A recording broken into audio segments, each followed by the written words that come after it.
APCC chief YS Sharmila అమరావతిలో పర్యటించారు. ప్రధాని నరేంద్ర మోదీ అమరావతికి శంకుస్థాపన చేసిన ప్రాంతాన్ని పరిశీలించారు.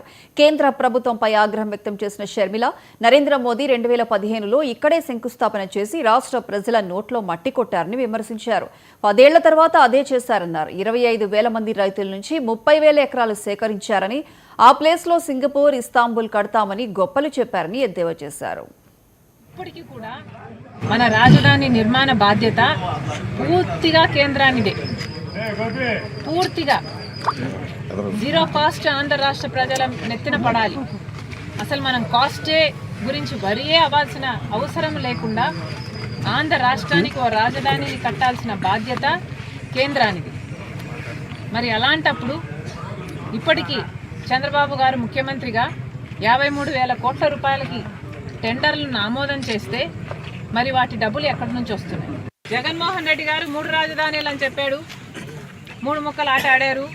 ఒక రాజధాని అయినా డెవలప్ అయ్యిందంటే ఒకటి కాలేదు. మరి అది మన దురదృష్టం. మరి అలాంటప్పుడు ఇప్పుడు కనీసం ఇప్పుడైనా కూడా ఉన్న ల్యాండ్ని, ఉన్న ప్లాన్ని ఎగ్జిక్యూట్ చేసుకోవాలి కదా. ఇప్పుడు ఆ బిల్డింగ్లో బీసీ రిజర్వేషన్లపై 42% పెంచడానికి